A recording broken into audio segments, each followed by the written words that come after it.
Okay, so this DC rinse is not running. Well, that's the report that's come back to me. So when I try and identify the problem, the first thing with the DC rinse is I'll ask, can you hear a click when you turn it on to position number 2? If you listen carefully, you'll hear it. So that tells me that the solenoid is engaging. So the pressure switch is working. Because we've got, as you can see here, we've got no pressure. I have got voltage here. When it comes up, it says 12.3, 12.4. It's not ideal, I'd like it a little bit more than that, but for the purposes of testing, that's enough to at least start the motor anyway. So what I can hear is the solenoid engaging. So as I said, the pressure switch is making a circuit, closing with the solenoid. But the contacts of the solenoid have potentially burnt out. This is my very quick assessment. So what we'll do now is to open it up and have a quick poke around. So these are the bits and pieces I've got laid out here, the tools that I'll use to work on this unit. So I've got a 11mm ring, that's to get into the front of the machine.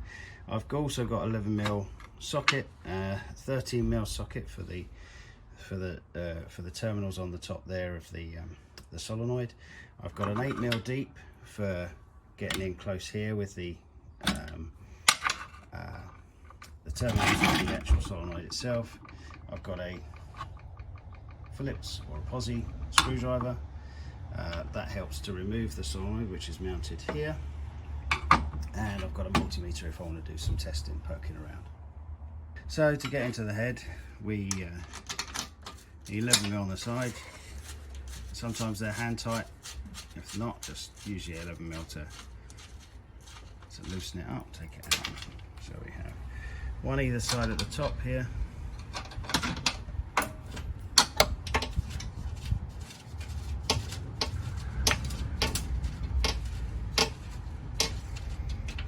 So put those to the side safely.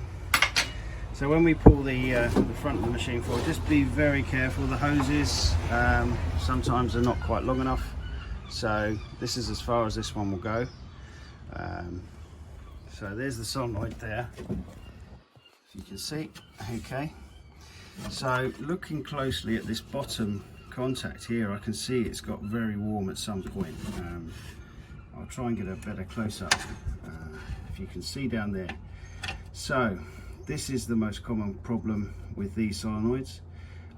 It's not the solenoid's fault. It's usually operator error. Now I say operator error, there's going to be times where you're going to trap a hose and stuff like that. Just be aware that if your pump starts cutting in and cutting out, we call that short cycling. If it does this at all, you are going to burn out these contacts, and that's what's happened here. I can see that. This solenoid has got very, very hot because the incredible amount of current used to drive this motor down the bottom here. This is going through these contacts, and if those contacts are opening and closing in very quick succession, they are going to generate an incredible amount of heat, and which is what's happened here. And as you can see, it's melted the terminal, and it's actually drifted apart from bridging. So when the solenoid makes contact internally, it won't make this bottom contact. It's just nowhere near it. What we've got to do now is change this solenoid over. So just off camera, I've just tripped the breaker so that there's no power now on these. Not that it would hurt you, but if you were ever to touch these terminals to ground or to anything like that, it would you would cause a few sparks. So just to eliminate that from any surprises, we've just turned the power off.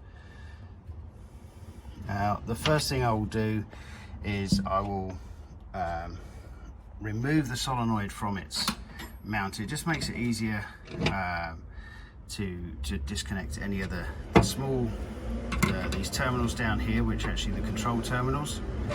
Not forgetting we have a ground wire at the back here on this particular one. Sometimes it can be on this side, but that's essential. So and then I will then remove these one at a time. Okay. So on this particular one, I've removed. It's got Phillips screws on this one, so I'm going to. I've loosened it up so I can just remove the rest by hand.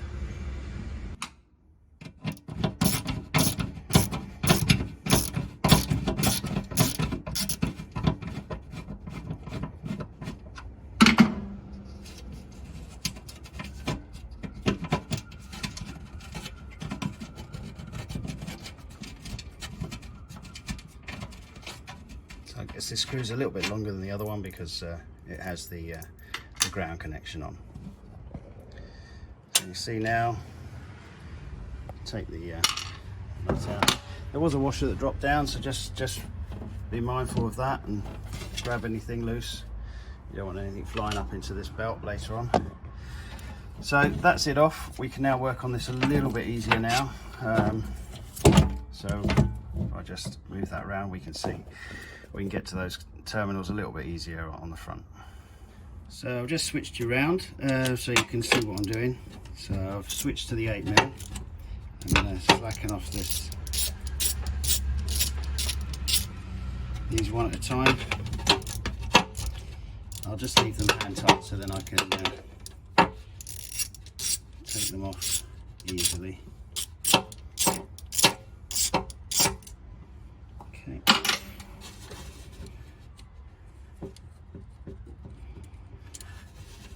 They are quite fiddly.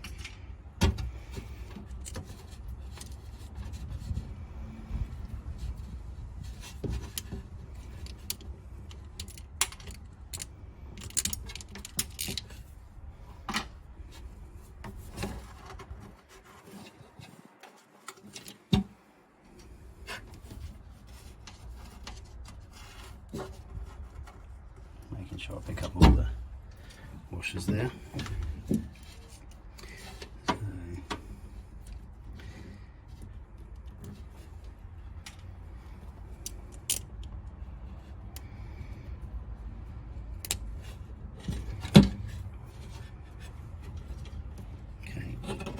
Now we can move on to the big terminals here. There's should be a 13mm. This one is really loose. Now that is potentially another problem. So just keep an eye on these terminals. Make sure they're nice and tight all times.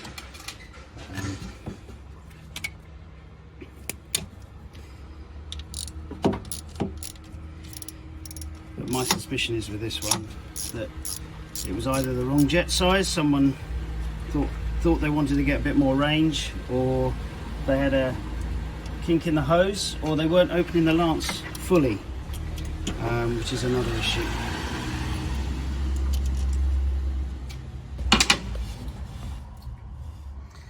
So we can see now clearly the problem here.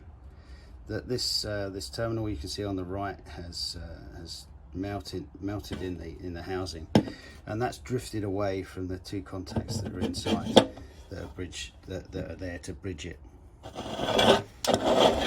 You see this discoloration on the actual posts themselves. That's usually an indication of high temperatures. Okay, you can see I've got the two solenoids side by side here, the old solenoid and the new solenoid. You can see the definite problem with the heat there, how that terminal has shifted up. This means that if you can imagine inside, there's just a bar that goes down across the terminals on the underside of these. It goes across these, but if it's not in line, it won't meet this terminal, because this terminal is higher up now, so it's not gonna make contact, so it's not gonna bridge that circuit. So the solenoid still clicks, but it won't make contact. So this is the one we'll fit now. It'll just be in the reverse of how we connected it up. So these are just the positive terminals, They're not polarity sensitive. This is not polarity sensitive either, so you can connect it up either way and not get a problem. Black one side, red the other on this. On these, this is the coil part, so just remember that. One of the blacks, remember, we got a tag that goes down to the chassis, goes to this, and which holds it to the outside casing of the DC Plus. So I'll just put these on hand tight to start with. No need to really tighten them up too tight, but I'll just nip these up now so that they don't move around.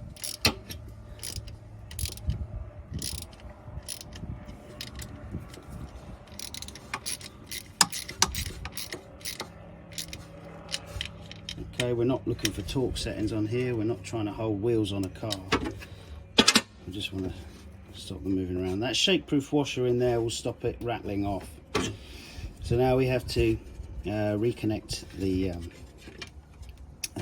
coil control wires here. And as I said, not polarity sensitive, but I will try and put them on the same way they came off, which is the red on closest to the front panel. This is just for ease of putting that ground strap back on. So with every new solenoid you'll get a new set of screws, which is obviously best to use those. So there we go, you can see those back on. So then we'll put the flat washer on the top, and then the shake-proof washer, and then the nut on the top of that. And again, I'll just pull these down so that they're just finger tight. Okay, so I've just got these hand tight. I'll just just confirm. Yep. So then I'll just nip them up so they don't shake loose. Okay. I've loosely mounted on the first screw here. I'm just going to put the second nut on here. Just get that located. Try and make it. Can be a bit fiddly sometimes. So I've got those on. I need to go down to the 11mm now. I could use my 11mm ring on this one if I needed to.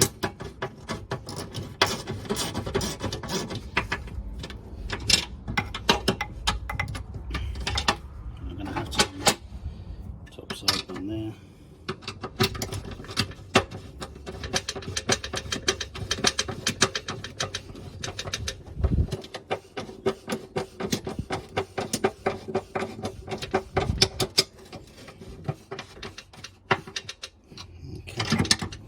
So the next thing we need to just make sure is that these wires are clear of this belt. So they are quite close, so we just have to, if need be, we might have to put a cable tie around them.